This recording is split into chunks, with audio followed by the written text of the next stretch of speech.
Have you ever wondered why some people seem to achieve their goals effortlessly, while others, maybe even you, keep grinding but never quite get there? It's not always about how smart you are, how hard you work, or even who you know. The real answer lies beneath the surface in a part of your brain that most people never truly access: the subconscious mind. What if I told you that 95% of your daily decisions, thoughts, and actions are not made consciously? Science backs this up. That means most of what you do, what you believe, what you fear, how you act, is run by programming you're not even aware of. It's like you're typing on the keyboard of life, but someone else is writing the code behind the screen. And that someone is you, but a version of you from years ago, shaped by childhood, society, emotions, and patterns you didn't choose. Yet, here's the kicker. You can rewrite that code. Your subconscious doesn't think in language or logic. It thinks in pictures, emotions, symbols, and repetition. That's why visualization works. That's why a smell can trigger a memory. That's why repeating a belief, positive or negative, eventually makes it feel like truth. For example, if you tell yourself, "I'm not good at speaking," enough times, your subconscious accepts it and shapes your behavior to match. But if you repeatedly imagine yourself confidently speaking in public with clear visuals and emotion, your subconscious will eventually adopt that as your reality. The mind doesn't fully distinguish between real and vividly imagined experiences. Athletes use this all the time. Olympic gold medalists rehearse their routines in their mind thousands of times before ever stepping onto the field. Here's something fascinating. Your brain takes in about 11 million bits of information per second, but you consciously process only around 50 bits. That means 999% of the data influencing your decisions is being filtered and interpreted by your subconscious. Ever had a gut feeling? That wasn't magic. That was your subconscious putting together patterns your conscious mind didn't even notice. Even more wild? Your subconscious stores every sound, image, smell, and emotion you've ever experienced. That means deep down, you might still be influenced by something someone said to you when you were 5 years old. Let's dig even deeper. Did you know your subconscious mind starts getting programmed before you're even born? Around the 3rd trimester of pregnancy, the fetus can begin recognizing voices, music, and emotional tones. After birth, from ages 0 to 7, your brain operates mostly in theta waves, a brainwave state similar to deep hypnosis. That means everything you saw, heard, and felt as a child was absorbed directly into your subconscious without filters. If you grew up hearing, "money is hard to get," or "you'll never be enough," those statements became beliefs, even if they weren't true. Those early beliefs become mental software that runs your adult life, often without you knowing.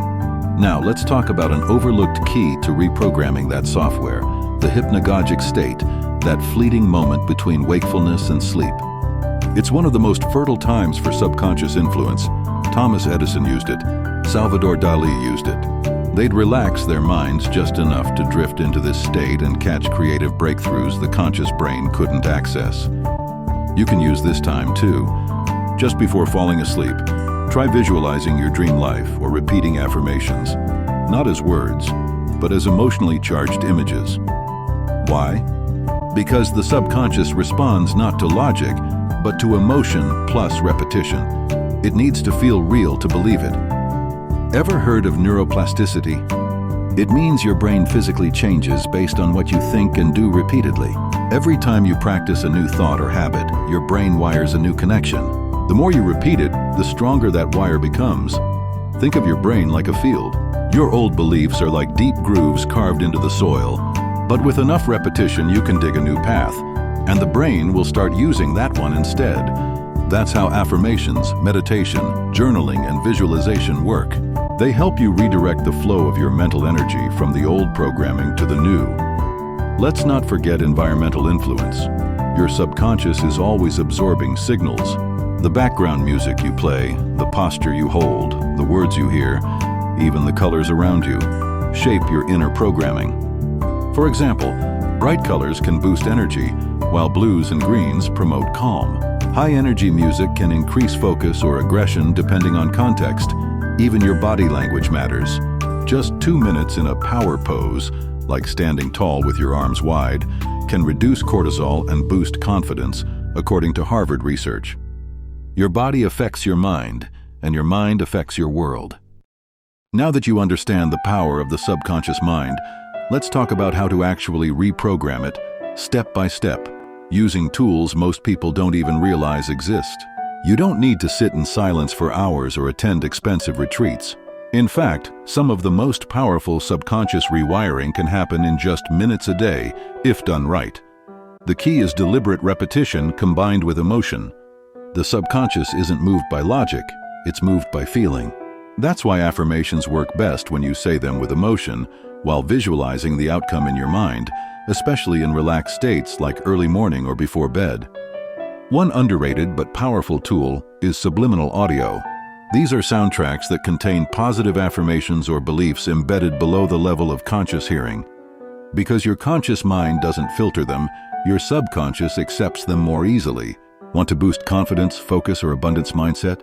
Listening to subliminal audio for 30 days while you sleep can literally change the way you think, without even trying.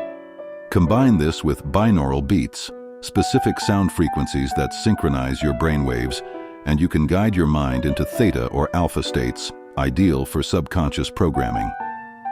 Here's another rarely discussed method, mental rehearsal through future pacing.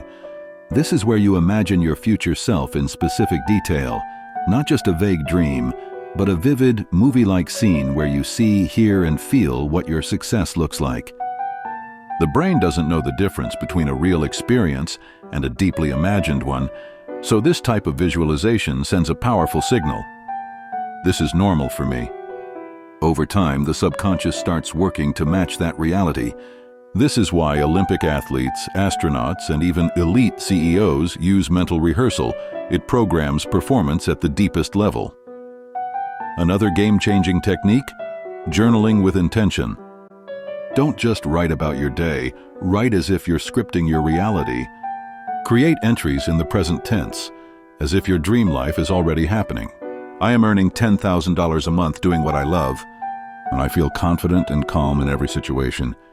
When your subconscious reads those words over and over, it begins to shift your internal narrative. You're no longer the struggling version of yourself. You're stepping into the version that already exists in potential form. This technique, often called scripting, is backed by studies in cognitive psychology that show how self-talk and narrative shape identity. Let's talk about one more hidden factor, emotional release. Many of us carry emotional blocks from the past, anger, fear, shame, that sit buried in the subconscious and quietly sabotage our progress. If you've ever felt stuck or triggered without knowing why, it's likely linked to unprocessed emotional residue. Techniques like EFT tapping, emotional freedom technique, use acupressure points to signal the brain's stress centers to calm down, allowing old beliefs to release. It sounds strange, but clinical studies have shown tapping to reduce cortisol levels and even shift deeply held trauma in a short time. Here's a fact most people miss. Your subconscious mind is always listening. Even when you joke about yourself, say, "I can't do this," or mindlessly scroll through negative content, your subconscious is recording it. That's why being mindful of your language, even the harmless stuff, is critical. Try flipping your inner dialogue. Instead of saying, "This always happens to me," say, "Everything is working in my favor." At first it may feel fake, but over time your subconscious starts accepting the new dialogue, and then you start acting and attracting differently. And don't underestimate the power of your environment. Your subconscious adapts to whatever it's exposed to most frequently. That includes your social circle, digital media, even your workspace. If you're surrounded by negativity, doubt, and stress, you will absorb those frequencies without even noticing. But when you intentionally design your environment with uplifting music, books, visuals, and even conversations, you're feeding your subconscious with better material. As Jim Rohn said, "You are the average of the 5 people you spend the most time with." That's not just motivational talk, it's subconscious science. Finally, one of the most profound subconscious hacks is gratitude. Not just writing down what you're thankful for, but actually feeling the emotion of gratitude. Studies show that when you do this regularly, especially in the morning or evening, it shifts your brain activity into a higher frequency state. Gratitude opens the subconscious to abundance, rewires it to expect good things, and neutralizes fear. It may sound too simple to be powerful, but neuroscientists have observed real changes in the brain structure from just a few minutes of daily gratitude practice.